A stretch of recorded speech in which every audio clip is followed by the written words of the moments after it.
And welcome to True Talk on WMNF 88.5 with Ahmed and Samar. On today's program, we're going to be speaking about the Iran deal that Trump has just signed off on while he's at the G7 meeting. It is going into effect. What are the details of that Iran deal? Is Iran better off, or is it the United States, or what's happening? How did it come about? And what does this actually mean for the Iran's nuclear capabilities or alleged nuclear weapons in the future? That and more, possibly some of your phone calls. This is True Talk on WMNF. We'll be right back. الو الو سلم لي عالحبيبة عايش بالناس غريبة مش عارف وكري وين الو الو الو يا عمري وينك الو يا شبابي وينك الو يا الغالي وين الو الو سلم لي عالحبيبة عايش بالناس غريبة مش عارف وكري وين نعرف اللي طالت غيبتي الأيام ضحكوا على شيبتي وشيبة ولا تشيبة ما حبوا طيبتي ناس تستنى في خيبتي والأرنبة طلعت ذيبتي وشوفنا منهم خيبة قالوا يا الغالية شلز شباب على إيطاليا البحر وامواج والعالية وغرقين وغرقات وحمام وجالية ذات يميني وشمالية وفكري كان في المالية الوحش كبر يا الأخوات الو الو الو يا عمري وينك الو يا شبابي وينك الو يا الغالي وين الو الو سلم لي عالحبيبة عايش بالناس غريبة مش عارف وكري وين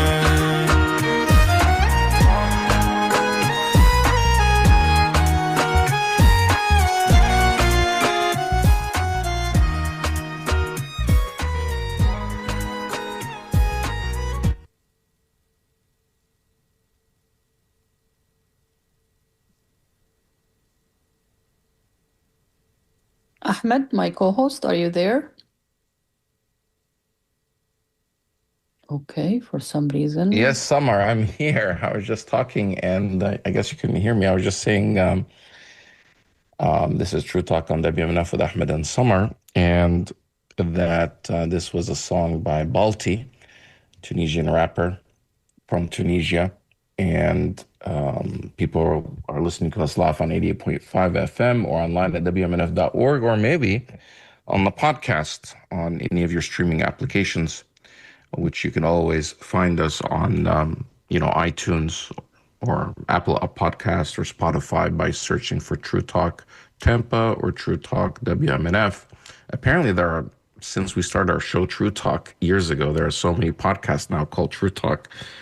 I don't know if we never had a trademark on it, so I guess other people are using the same name. But Samar, I wanted to wish you a happy new year. Happy And of New course, Year. I think I'm referring to the Islamic New Year, which just started two or 3 days ago. Today is the third day of Muharram of the Islamic New Year. There weren't any messages necessarily on television, so people probably didn't know, but Muslims around the world do know and observe the new year. What's the significance of it, Ahmed? And how is it calculated? Like how it's when it's in June. Yeah, so as we talked about Ramadan before, and actually later on the program, somewhere like just in a little bit, we're going to speak about the Iran deal, which I mentioned earlier at the opening. But first, let me just answer this, and we're going to have a special guest, so stay tuned for the Iran portion of about what's happening with the United States and Iran. But back to the New Year, which also Iran is also observing, and Muslim majority countries around the world are also observing. It's unlike the regular New Year that we know in the West, where there are fireworks and people welcome the New Year. The Islamic New Year is right now is in June, and it was observed. It happened, I think, on June 15th is the first day. but every year it's a different day. And the reason that is, every year it happens on a different day. It doesn't repeat on the same day for an entire 33 years. So it will not be an Islamic New Year again at the same time for another 33 years, which the reason that is because the Islamic calendar follows a lunar calendar, just similar to the Jewish calendar or the Hebrew calendar. That also follows a Hebrew calendar based on the lunar calendar, not the solar cycle. So every year, just like Ramadan and all the other months, the Islamic months start about 11 to 12 days less or before. So if we started the Islamic New Year this year on June 15th, in 2027, the Islamic New Year will start probably on 2nd or 3rd of June. The year after that, in 2028, it will actually start being in May. And every year it goes back about 11 or 12 days, the same way that Ramadan and the same way that all our holidays. So our holidays are never observed in the same, eventually our holidays go from summer to spring to, winter to the fall and back to the summer. But that whole cycle takes 33 years to happen. And this is the 1448. That's the year now in the Islamic calendar, 1448. And today is the 3rd of Muharram. Muharram is the first month on the Islamic calendar. Today is the 3rd of Muharram, 1448. Why 1448? Because it doesn't go back to the birth of Jesus, which the regular calendar observes, but this marks after the migration of Muhammad and his followers from the city where Muhammad was born and the religion originated to another city called Medina. As you know, and if people don't know the story, and this is a central part of the Islamic creed or faith, is this migration, that the early followers of Muhammad had to leave their homeland where they, were born and, were generations in that place in a city called Mecca, in what is now called, known as Saudi Arabia. Back then, of course, it wasn't called Saudi Arabia. And they had to migrate to another city called Medina, which is probably about 2 or 3 hour drive if you drive it from Mecca to Medina. It's 3 hours north. And that migration took place 13 years after Muhammad became a prophet and started preaching his message of monotheism, of turning to God, the God of Abraham and Jacob and Isaac and all the prophets, basically the God of Jesus, the God that's a monotheistic God. And that was different from what his people and his community were following, and most of them rejected the message, except a very few group of people. And the chiefs of the town of Mecca started seeing that Muhammad and his followers were a threat, so they started cracking down on them, torturing them, killing some of them even, and eventually the permission came to migrate and leave that town, and they went north to a city called Medina after 13 years, and that's where Islam started to grow rapidly. And eventually Muhammad did return, peace be upon him, back to Mecca, to his origin 10 years later, and he was able to conquer and take over Mecca with his followers without having to actually go to war or shed any blood. They just surrendered, and then that's the story of Islam. So had that migration not taken place, Islam may never have gone to as far as it did. And there are specific rules. And one more thing that I just want to mention before I turn it back over to you. This month of Muharram, in this what we call Hijri calendar, or the migration calendar, the Islamic calendar, is actually one of 4 sacred months in Islam. There are 12 months, in the Islamic calendar, but they're lunar months, meaning that they're either 29 or 30 days instead of 30 and 31 days in the months that we follow in the West. And 4 of those 12 months are considered sacred months. 3 of them are consecutive. So there's 3 sacred months consecutive with each other. And then there's 1 month that's in the middle, right before Ramadan.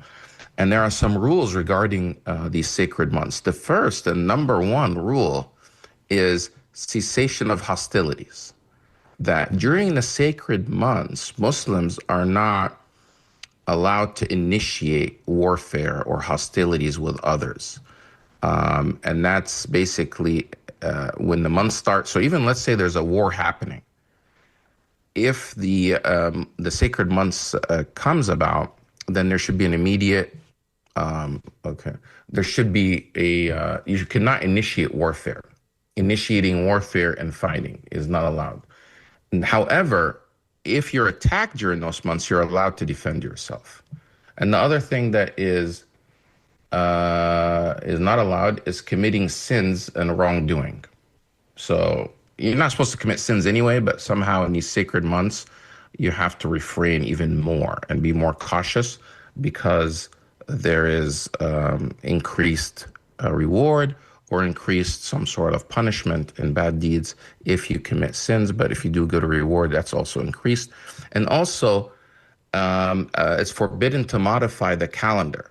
So back then, pre-Islamic time, they even had those months because Muhammad, when he came to Mecca, he actually, Mecca had already known the religion of Abraham or the ways of Abraham because Abraham had left or migrated his son Ishmael to Mecca. So some of those people in Mecca were still following remnants of the ways of the monotheistic ways or the religion of Abraham, but it was centuries or, maybe more than 1,000 or a couple of thousand years later, they had incorporated all these, polytheist ways by, introducing idols and statues and other things. And the sacred months were already established before from the time of Abraham, but pre-Islamic practice was they would sometimes delay those months, or they would modify the calendar, or they would tweak the calendar for their own purposes. Maybe they want to initiate warfare and it's not allowed, so they would somehow change the dates around for the calendar, flip the months around, or delay it, or speed it up. For their either economic reasons or political reasons, and that also became forbidden. So 3 things forbidden: initiate warfare during the sacred months, committing sins and wrongdoings, and modifying the calendar. And again, there are 3 months. This Muharram happens to be the 3rd of the 3 months. And then there's the month of Rajab, which is the month right before Ramadan. That's also considered to be a sacred month. So that is, in a nutshell, what the month of Muharram is. And unlike, January or the New Year's Eve, there are no fireworks. It's more about a calm time to, remember God and increase prayers.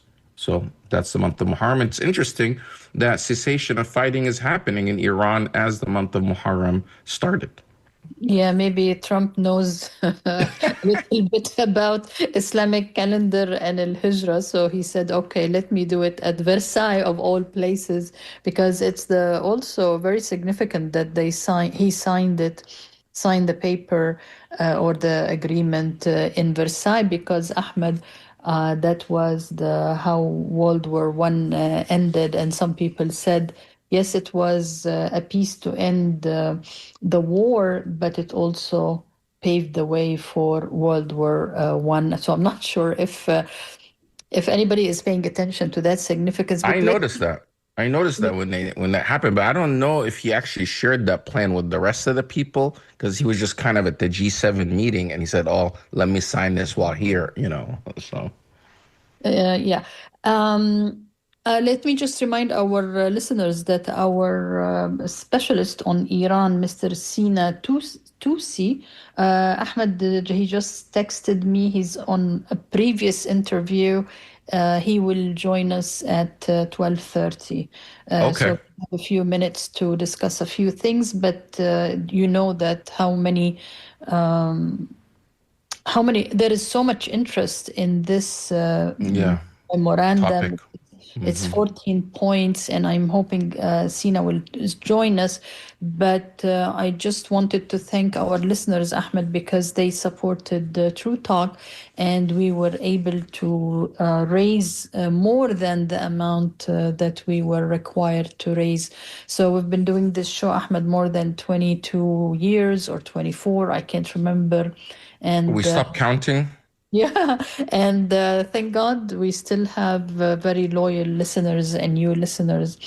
So this is something I wanted to mention. But Ahmed, I know there is a World Cup going on, and Mm. Egypt is playing Tunisia, Algeria, Iraq, Iran, several Arab countries. Are you following it? What do you Yeah, think I've been following it, but I people in mean, action there's so many games. I'm just watching the highlights, which kind of summarizes. Usually, these are like 15-minute highlights that you can just watch afterwards. A couple of games I did watch live. I watched the America game live, and I was surprised how well they did.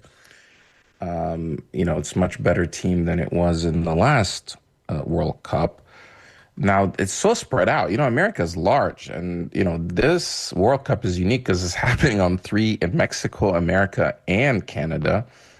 And these players have to travel to so many places, and they have a World Cup match in Kansas City of all places, like in the middle of American heartland. And FIFA is actually making so much money off this, something like $8 billion. And I was just trying to figure out how much from of this money tickets? is, yeah, from From from everything, from like licensing, and I'm talking, this is merchandise? net. This is how much they're actually getting in profit from all of this. The actual revenue is even higher from, like, television licensing deals, merchandise, ticket sales. So there's so many avenues that they get money.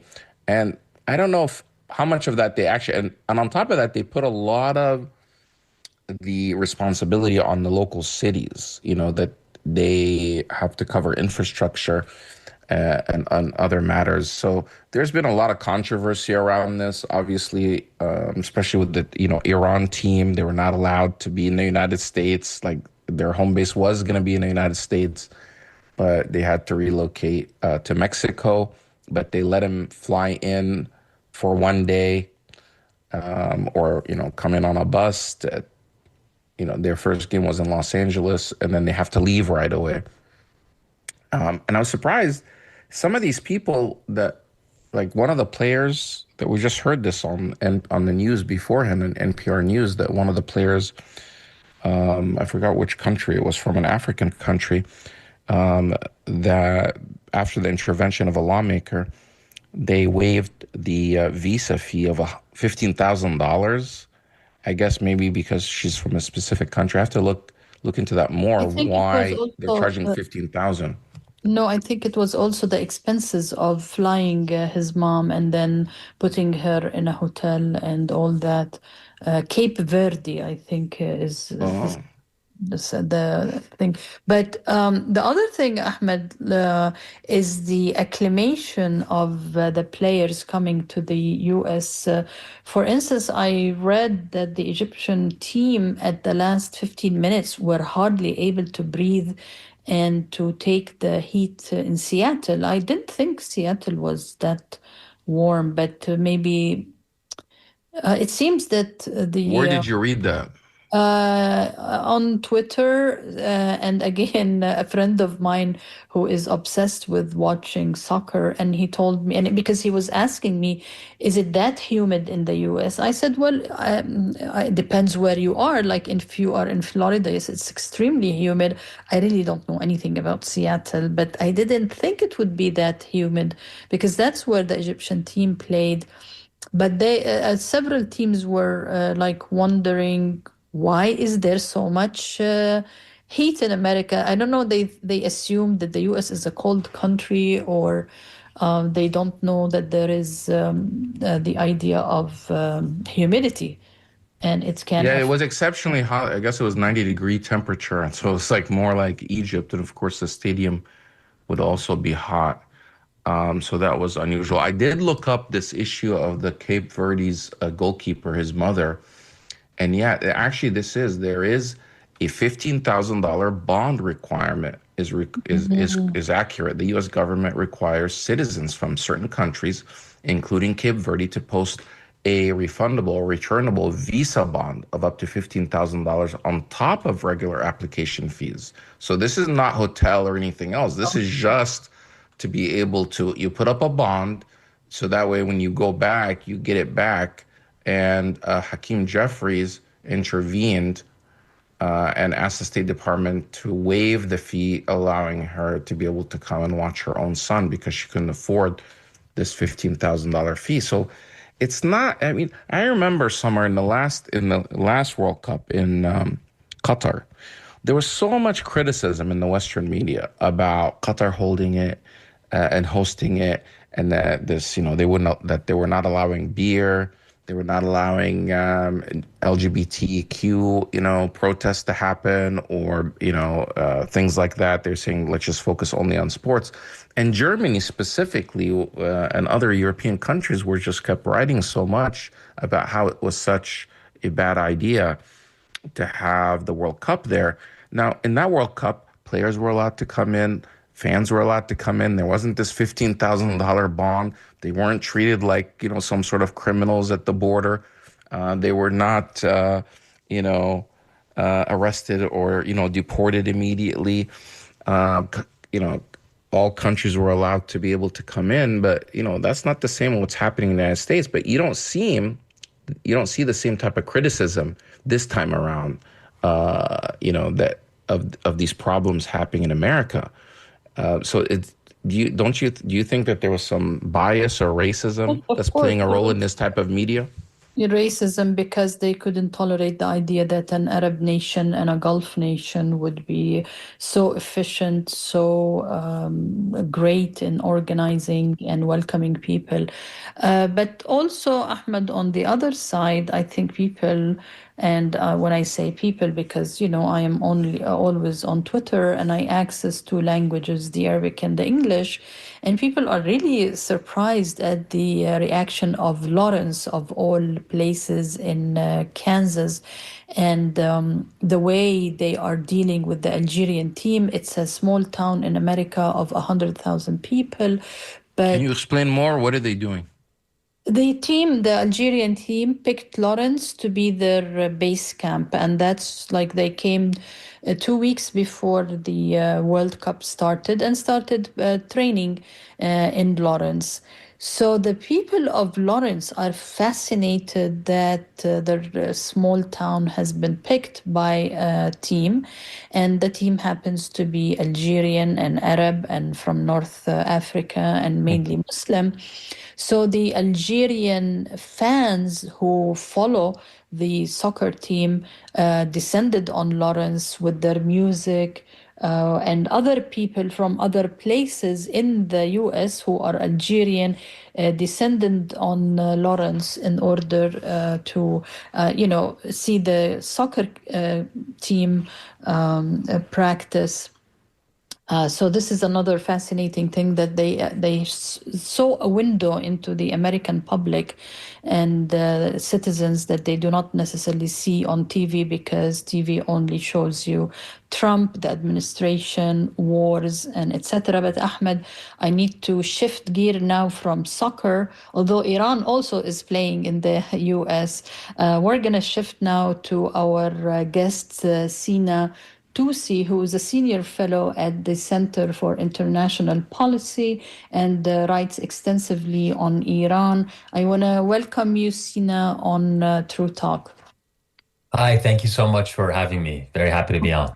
Yes, I was hoping to get you for the past 2 weeks, so I'm very happy that you joined us. And of course, the discussion is going to be on the memorandum or the deal or whatever you want to call it, the MOU signed between Iran and between the US. Now, I was looking all yesterday and this morning at how The news is covering it. There seems to be a shock in America, surprise in America that this is not very much pro-USA. And I think Bloomberg did an analysis of the 14 points, put it in a kind of a chart saying that most of the time it was a win for Iran. So what do you think, Sina?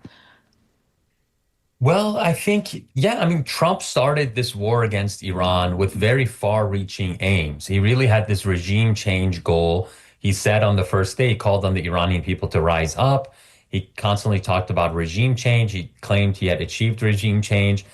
But, beyond that, he wanted unconditional Iranian surrender, getting rid of its missile program, its military capabilities, its nuclear program, regional allies and influence. And so these were maximalist aims. He didn't achieve them. The war became a war of attrition. It dragged on for 40 days.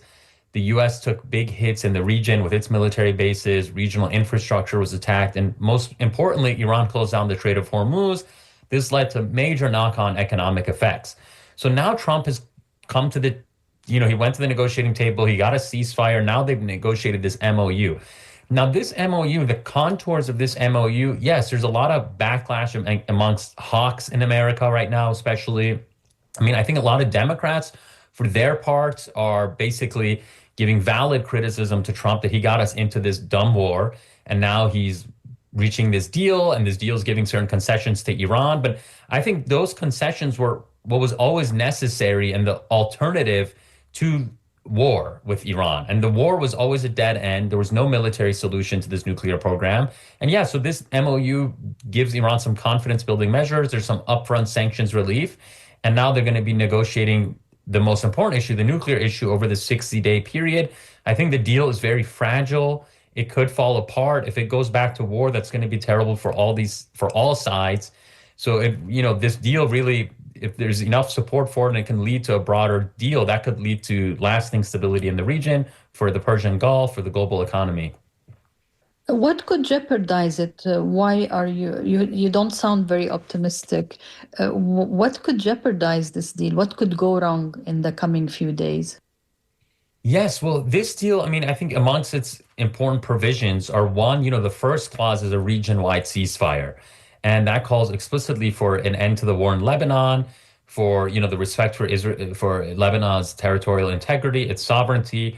Right now, Israel is occupying and controlling upwards of 20% of Lebanon. They've displaced over 1 million people. They've killed thousands of people. They're basically ethnically cleansing the southern part of the country. And Israel has not been on board with this deal. It's very politically unpopular in Israel. Netanyahu and his government have said they're not going to abide by this call to end the war in Lebanon. And so that's going to be an immediate fault line. I mean, the deal itself, the MOU, says that negotiations starting for an actual nuclear deal, the broader deal that they want to get, that's going to be tied to the implementation of the other clauses, namely the Lebanon clause. So that's going to be a big flashpoint.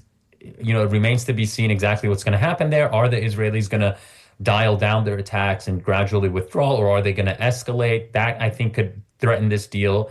But then also the political pressure in Washington on Trump. Is he going to be able to withstand a lot of the pressure from the very hawkish groups and groups who've supported war and escalation with Iran, donors, special interest groups, certain media figures, people in the Republican Party, hawkish senators? Obama, when he struck the 2015 deal, was faced with an immense amount of similar pressure for doing diplomacy with Iran. Netanyahu famously came to America at the time and gave an address to the Congress criticizing Obama and the deal. Eventually, Trump came in and left that deal and reneged on it. Now, Trump is facing similar constraints, ironically. I don't think Netanyahu is going to be as publicly and going after him because he's very limited as well. But he's going to face similar constraints. And even getting to this final deal, it requires a lot of trust building on both sides where there is no trust. So I would say I'm pretty pessimistic, but I hope that they can reach this broader deal.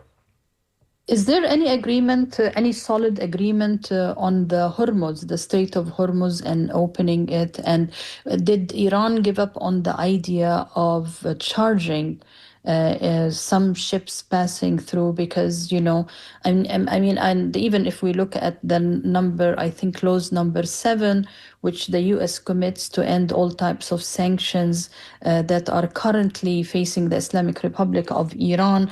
But Iran does need a lot of money at the moment to rebuild, because I'm not sure if any of the Arab countries are gonna give Iran the $300 billion that Trump promised the Arabs to give it to them. So, what is the agreement saying about the Strait of Hormuz, and who is in control of it, and is it really open? Yeah, so the Strait of Hormuz became Iran's critical leverage in this war that it didn't have before. I mean, the war enabled Iran to actualize this leverage that geography largely bestowed upon Iran by sitting right there at this critical choke point for the global economy. But Iran also built this asymmetric military infrastructure, basically these underground missile facilities, these drone capabilities that allowed it to credibly threaten the strait, credibly threaten tankers. And, it hit a lot of, again, American bases, oil infrastructure, energy infrastructure in the Persian Gulf. And, despite taking pretty much everything Israel and America could throw at it, they had 13,000 sorties, 13,000 airstrikes against Iran, according to CENTCOM, unprecedented for 40 days. But still, the Iranian state remained intact.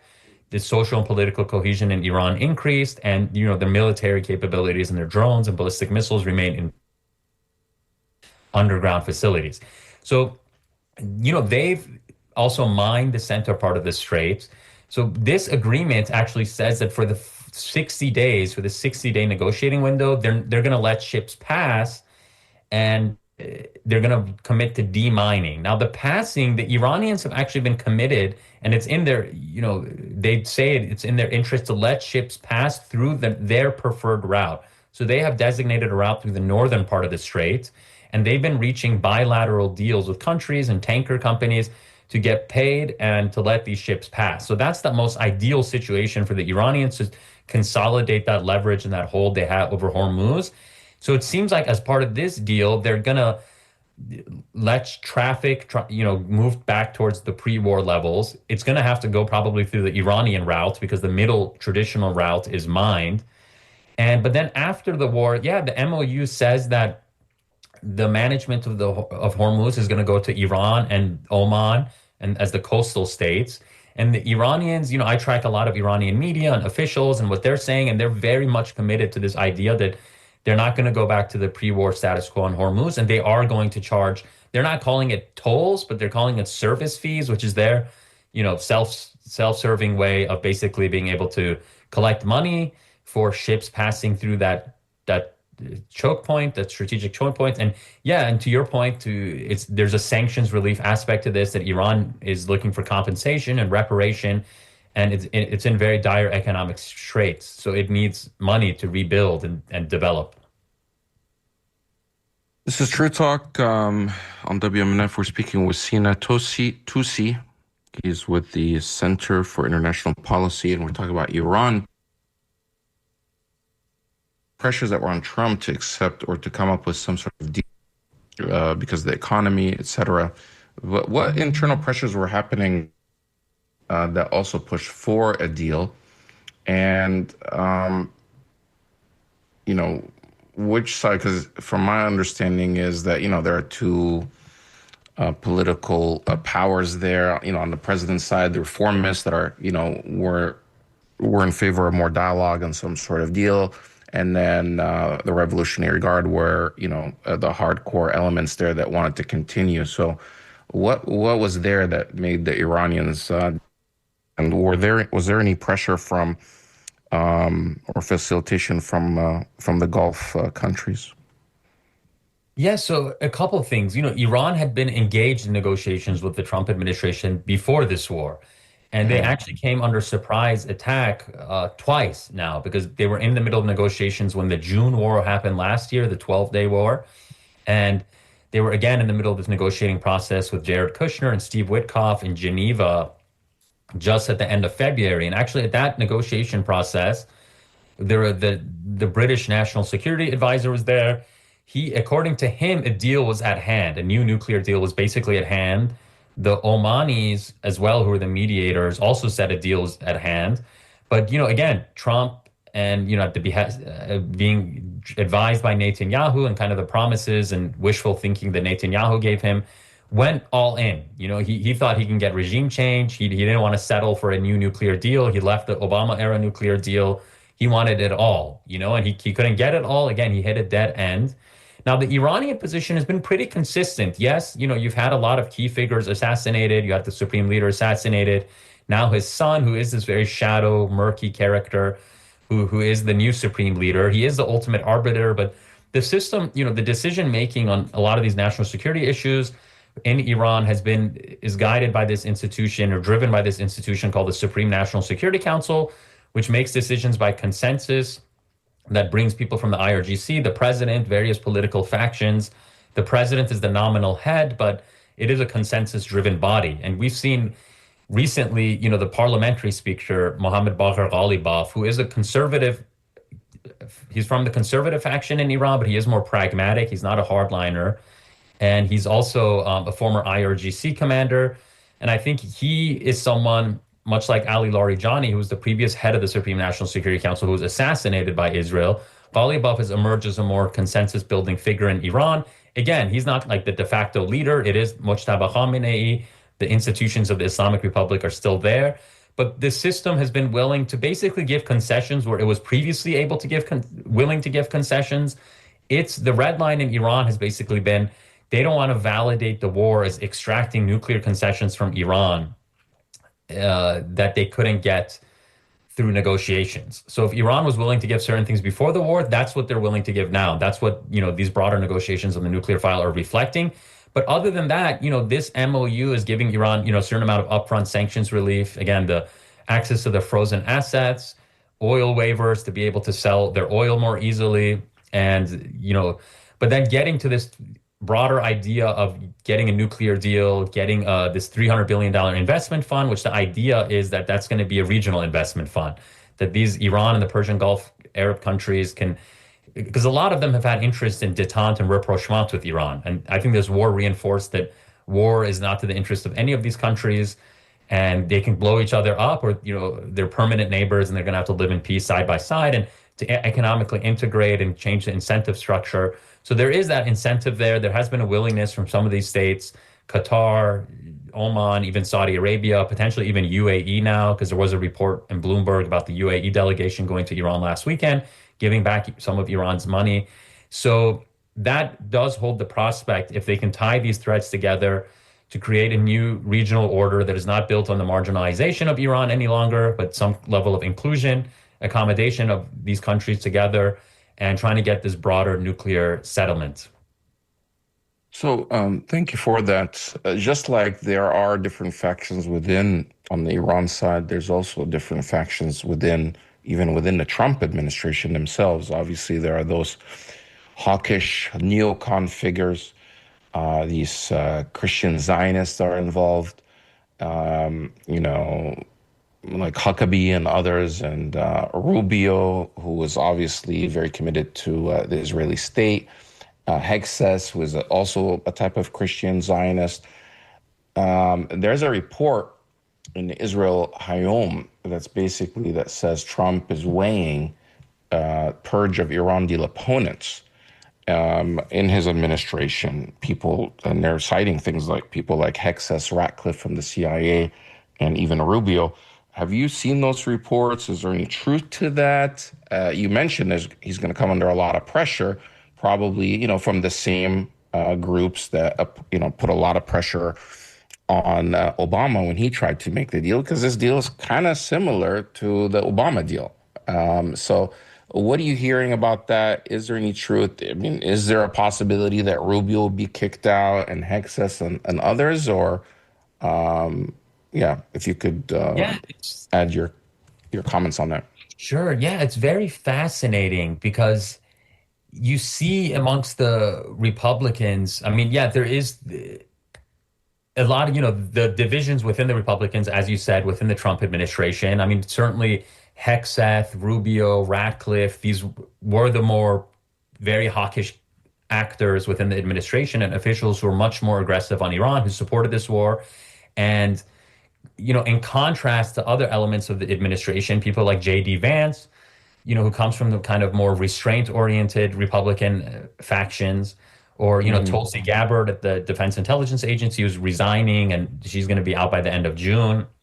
But, even like Joe Kent, who resigned. But Trump, he kind of balanced these forces. He arguably, he ran on an anti-war ticket in November somehow. And but then he kind of threw this part of the Republican Party under the bus, this part of his base, the one that didn't want these wars.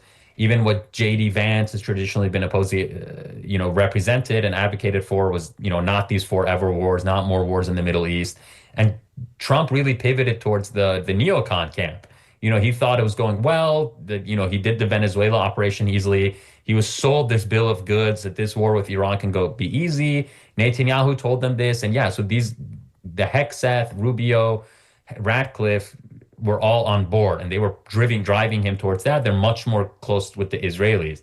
But now we're seeing, it seems like the tables have turned. As you said, this Israel Hayom report, which is a very hardline newspaper in Iran, in Israel, that is run by, Sheldon Adelson and Miriam Adelson's, their empire and their financial apparatus. Very pro Netanyahu newspaper. But I think, to this end, that they're worried that they probably have some information that Trump is looking for a scapegoat. And that does fit with Trump's track record. He's not going to take the blame. I can easily see a scenario where he's like, yeah, this was Hegseth. This was his dumb war. It was his fault, Rubio, but Little then you Rubio. see, yeah, little Rubio. I mean, these divisions have always existed. Trump has had this hold over the Republican Party, however, which has been striking. So we'll see if he can maintain that hold in this fight over the Iran deal, which Iran is such a contentious issue in American politics that there are these very, the powerful forces, the Israel lobby, this network of donors and media and powerful, politicians. And so, but he's going to have to kind of go to war with them on some level and try to shut down their criticisms. And we'll see if he's willing to hold firm and go after them. But so far, you're seeing a rehabilitation of J.D. Vance. He's doing the media circuit. You saw that in the middle of the war, if you recall, Trump did this tweet where he really threw under the bus Tucker Carlson and Yeah. Megyn Kelly and all these Marjorie. people, Marjorie Hmm. and Megyn Kelly. But now he needs that part of the base and that Republican media apparatus. So it's interesting that J.D. Vance went back to Megyn Kelly. He was on her show, which, Trump had criticized her. And it'd be interesting if he goes on Tucker. Like, it's again, these inter-Republican fights. And already there's an eye for 2028 as well, the Republican primary. It's going to fit into all of that. Because I saw, was it Lindsey Graham or one of these kind of more neocon pundits or senators was basically calling this the Vance deal, the J.D. Vance deal. So you're already seeing these battle lines being drawn. It's going to be a fight in American politics, and it's going to be a fight in the Republican Party itself. So this is Actually, a tug of war that's happening. Yes, Summer.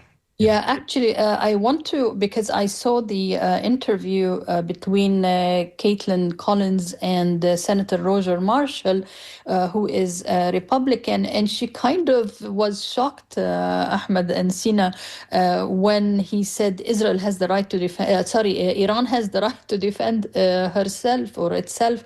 And she said Iran has the right to defend itself because she was, I think, asking him about does Iran have the right to have ballistic missiles and missiles.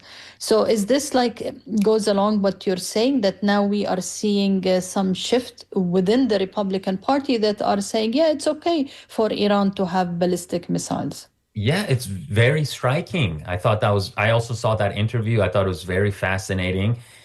Again, I mean, on the issue of ballistic missiles, this was one of the long-standing U.S. demands of Iran that was a maximalist, arguably untenable demand. But Trump, when he criticized the Obama deal, when he left the Obama deal, he would cite, and all these hawkish figures around him would cite, oh, this didn't address Iran's ballistic missiles. It didn't address his regional allies, the so-called proxies.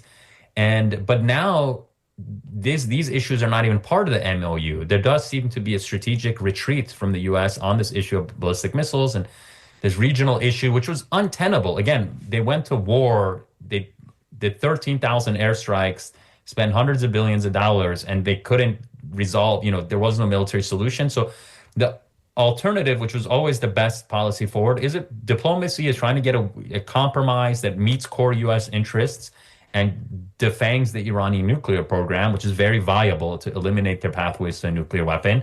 But on this ballistic missile question, yeah, and Senator Roger Marshall, what he said on CNN yesterday, I think that reflects that Trump is potentially a singular figure in American politics in the Republican Party who could bring these people in line when it comes to Iran diplomacy, at least a lot of them, where he can basically, he's conquered the Republican establishment. But this is going to be a test. Is he going to hold firm on this issue, or is he going to crumble and give in to this pressure? Is he going to get enough Republican senators on board? He might never get Lindsey Graham on board or, some of these more neocon senators, but there are, other ones who are not as invested in confrontation with Iran that Trump could potentially get them on board. So that'll be key to watch and to see if there's an evolution on the Republican Party in regards to Iran and this foreign policy issue. Do we know anything about the Democratic Party? Any reaction on their side to this deal?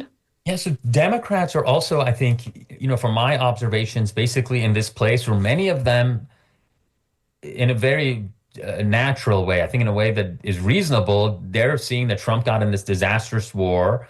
And so they're inclined to really criticize this deal from the perspective of you launched this dumb war and now you're kind of, giving Iran all these concessions. This was just a terrible, dumb policy. But I think the issue is that many Democrats, more establishment Democrats, are actually, and I would argue this is very counterproductive, coming at this from almost the right, coming at this from trying to out-hawk Trump and being like, oh, you're getting shaken down by Iran. You're giving them just $300 billion, all this stuff, which, again, this is vague. America's not really giving any money to Iran, even part of this MOU. But it's become a political battle, again, a political football. But you do see many Democrats like Senator Van Hollen, Senator Chris Murphy, others who've come out in recent days with much more nuanced positions that, Trump got us into this mess. He deserves criticism, immense criticism for getting us into this mess, but a deal is the best way out. And he can't, digging himself deeper or digging America deeper into this quagmire is not beneficial for anyone. So I think there is a potential to get at least enough Democrats and Republicans on board to ensure that Congress at least can't obstruct these negotiations going forward. But that's still going to be a possibility, especially if they're going to get a broader deal. I think Congress very much could pose an obstruction risk. Yeah, so I've noticed that, just to follow up what you were saying, and I also want to get your feedback on something JD Vance had said at the White House.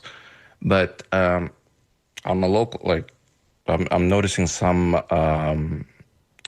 Democratic officials, not necessarily senators, that are criticizing Trump and saying this whole idea of, he's now going to allow them to have ballistic weapons and, God help Israel. And these are coming from Democrats or others that would say something like, that Iran won this, and look at how many, all the concessions they're getting out of Trump. They played Trump, which kind of in a way taunt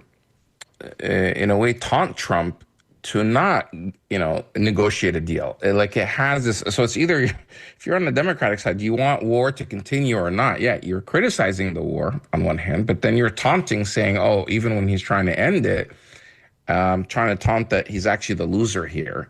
And that could have counter effects. But what do you make of these Democrats that are, in a way, also repeating some of the things that the Republicans are saying that are, in favor of Israel? So, oh, God help Israel now that they're going to be allowed to keep ballistic, missiles in Iran.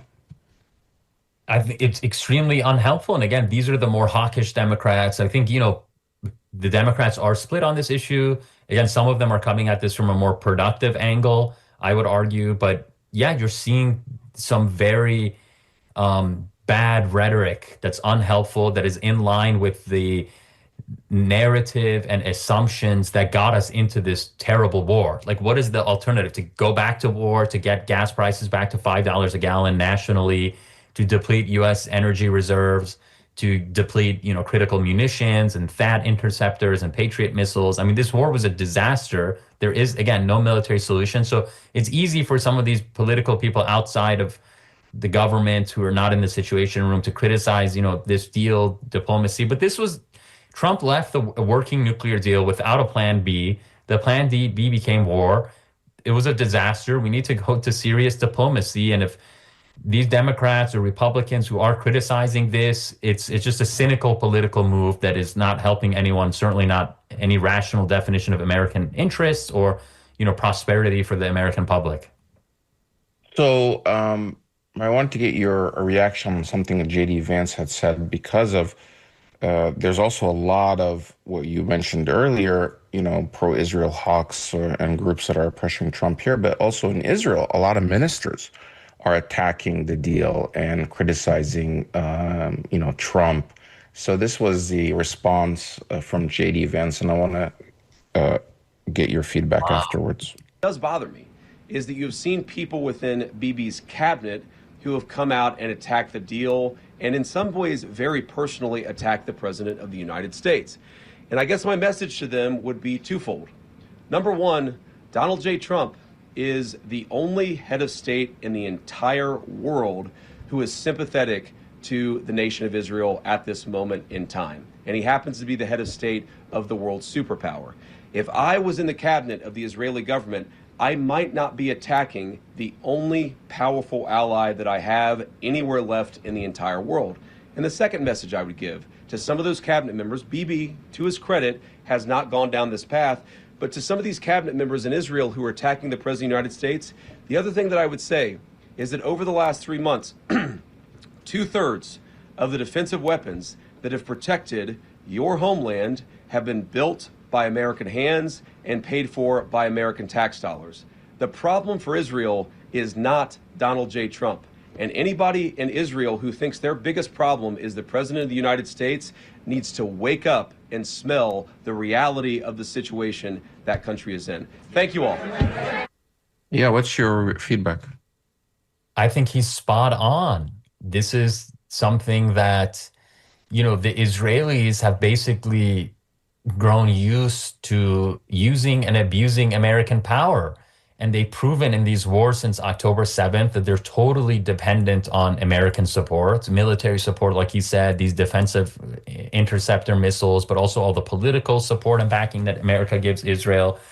So they couldn't really do anything that they do without this American support. And we see it's very one-sided that the Israelis, I mean, he mentioned, these cabinet officials in Netanyahu's government, like Ben-Gvir or Smotrich, these fascistic, genocidal people who are very much like ethno-supremacists and very kind of just aggressive, warmongering people who don't care about America. I mean, I would argue Netanyahu doesn't. They've used this relationship with America and have harmed American interests by any objective standard.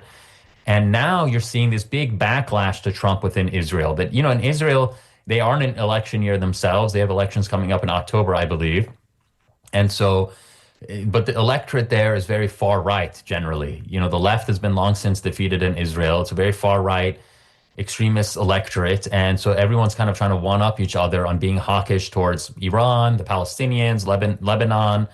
And you see all these criticisms now of Trump, very vicious criticisms of Trump in Israel, even though he gave them everything they wanted, from moving the embassy to Jerusalem in his first term, to recognizing the Golan Heights, to, all the protection and support they've given them since October 7th, going to this war with Iran that Netanyahu and the Israelis have wanted America to do for decades. No American president did it until Trump. It became an utter disaster. Now Trump is trying to get himself out of it, and the Israelis want more. They want more war.